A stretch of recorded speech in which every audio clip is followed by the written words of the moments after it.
तो यार Marvel studios का सेकेंड शो स्टार्ट हो गया है, the falcon and the winter soldier. और आपने अगर इस शो का फर्स्ट एपिसोड देख लिया है तो मैं आपके लिए लेकर आया हूँ कुछ ऐसे डिटेल्स जिनको आपने शो के फर्स्ट एपिसोड में मिस किया होगा। और ये डिटेल्स सही में गजब की है, इसलिए क्या है वो अमेजिंग डिटेल्स जानने के लिए वीडियो को एंड तक जरूर देखना।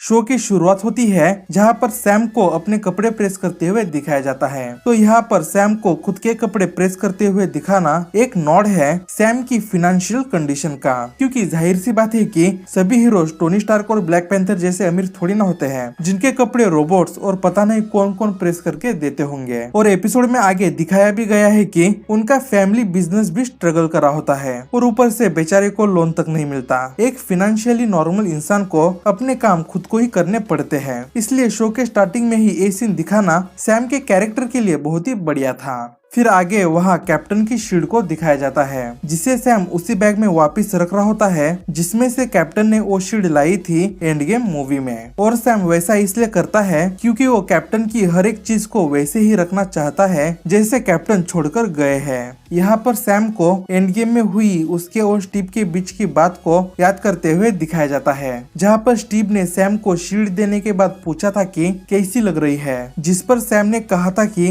अच्छी है लेकिन जैसे किसी और की है। तो एंड गेम मूवी के बाद इस शो के टाइमलाइन तक 6 महीने हो गए हैं और 6 महीनों के बाद भी सैम को ऐसा ही लगता है कि वो इस शील्ड के लायक नहीं है, इसलिए यहाँ पर वो सारी बातें सोच रहा है। फिर आता है फर्स्ट एपिसोड का सबसे बेस्ट एक्शन सीक्वेंस। यहाँ पर भी बहुत सारी डिटेल्स मिली हैं, जैसे कि पहले तो फैल्कन के नए सूट का कलर कॉम्बिनेशन होता है व्हाइटिश ग्रे और बहुत सारा रेड, जो कि रेफरेंस है फैल्कन के कॉमिक बुक के आउटफिट का। नहीं तो पहले एमसीयू में फैल्कन के सूट का कलर था ब्लैक और जरा सा रेड। फैल्कन का सूट ही नहीं बल्कि उसके प्यारे कंपेनियन रेड विंग को भी अपग्रेड किया गया है, जो कि अब मिसाइल भी कैरी करता है और आयरन मैन के सूट के जैसे लेजर भी यूज कर सकता है। और इतना ही नहीं, ये रेड विंग बुलेट्स भी फायर कर सकता है। और क्या क्या छुपा रखा है तहखाने में।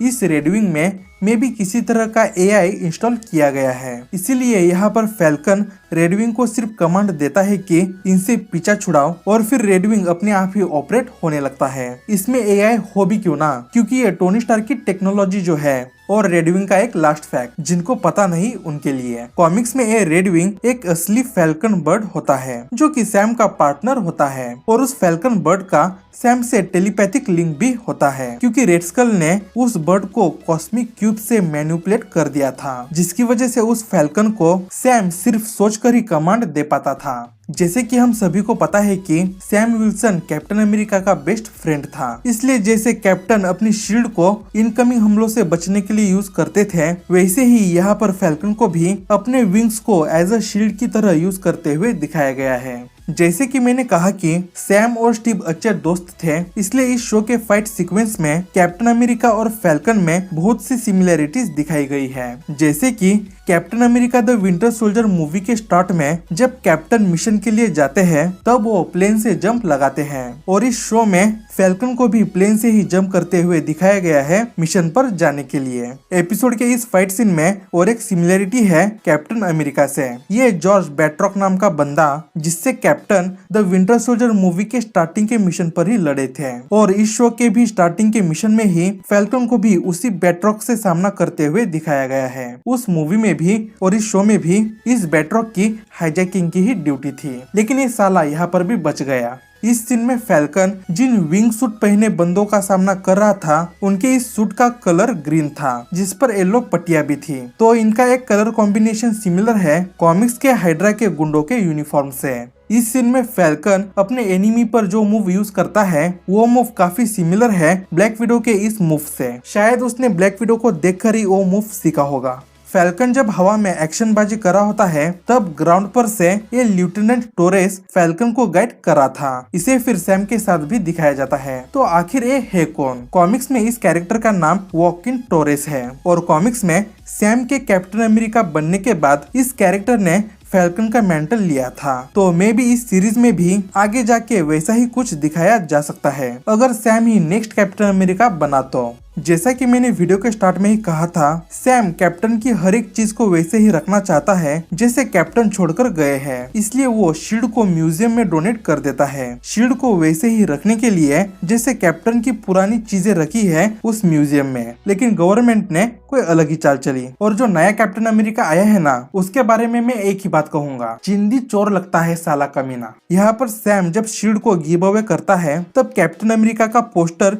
सैम के लेफ्ट साइड पर होता है, जिसकी तरफ सैम देखता भी है। तो ये एक नॉड है ऑन योर लेफ्ट डायलॉग का, जिसे कैप्टन अमेरिका ने द विंटर सोल्जर मूवी के स्टार्ट में सैम से कहा था। और जिस म्यूजियम में सैम शील्ड डोनेट करता है उस म्यूजियम का नाम है स्मिथसोनियन, और इस म्यूजियम में खुद कैप्टन अमेरिका भी आ चुके हैं captain America the winter soldier movie में। फिर आगे यह म्यूजियम में कैप्टन अमेरिका से रिलेटेड बहुत सारी डिटेल्स दिखाई जाती है, जैसे कि ये कैप्टन की यूनिफॉर्म है captain America the first Avenger movie से। फिर ये यूनिफॉर्म है पिंकी पिंकरटन नामक हाउलिंग कमांडो की। यहाँ पर कैप्टन के फ्रेंड बकी की हिस्ट्री एग्जिबिट की गई है, जहाँ पर अब उसके सेक्शन को पहले से एक्सपेंड भी किया गया है। जैसे यह बकी के विंटर सोल्जर बनने का और स्टीव के साथ फ्रेंडशिप से दुश्मनी के सफर का और उसके हाइड्रा से कनेक्शन का और सोकोविया अकॉर्ड्स तक की इंफॉर्मेशन ऐड की गई है, और ये है सोकोविया के फ्लैग का सिंबल। फिर यह ये न्यूज पेपर की हेडलाइन रेफरेंस है फर्स्ट कैप्टन अमेरिका मूवी के उस सीन की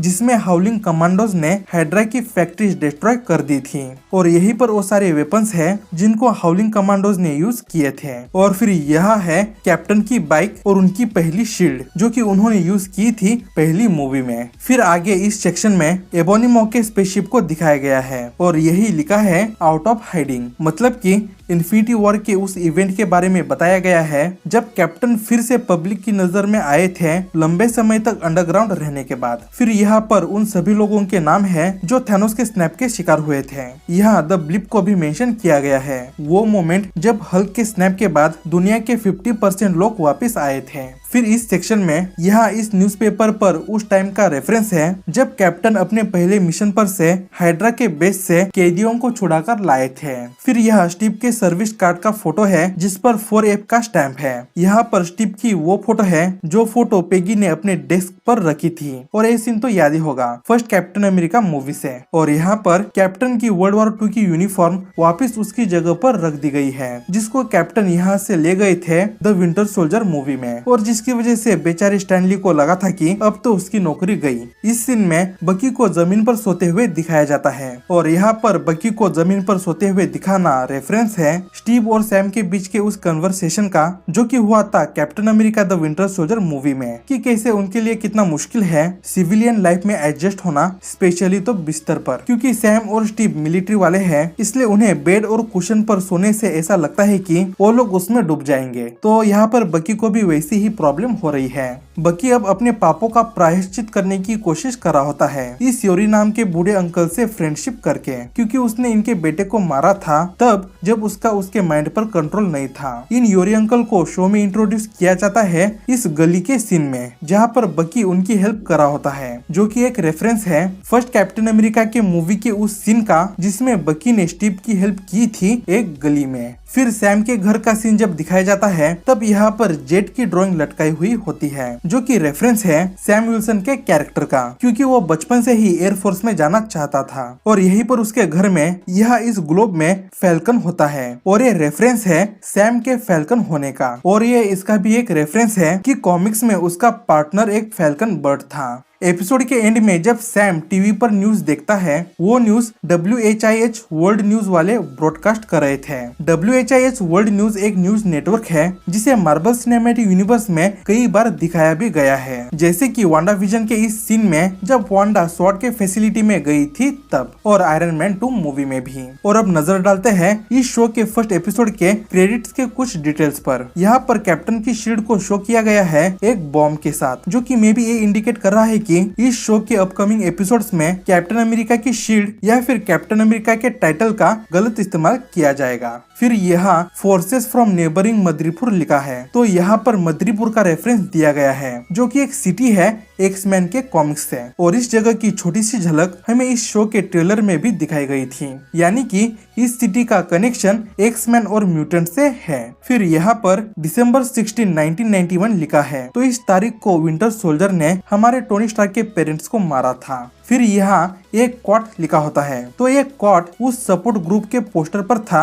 जिसको स्टीव रॉजर्स ने होस्ट किया था एंड गेम मूवी में। और फिर ये वो वर्ड्स है जिससे विंटर सोल्जर को एक्टिवेट किया गया था सिविल वॉर मूवी में। तो यही थी कुछ डिटेल्स जो मुझे मिली। और हाँ यार, एपिसोड हाल ही में आया है, इसलिए मेरी वीडियो की कई डिटेल्स आपको किसी और से सिमिलर लग सकती है, क्योंकि मेरी वीडियो जरा लेट ही आएगी कुछ प्रॉब्लम की वजह से। लेकिन फिर भी अगर आपको मेरी वीडियो से कोई भी नई डिटेल पता चली हो तो यार उसके लिए मुझे अप्रिशिएट जरूर करना, और हमारे चैनल को सब्सक्राइब और इस वीडियो को एक लाइक भी जरूर कीजिएगा। तो मिलते हैं next time with more interesting content.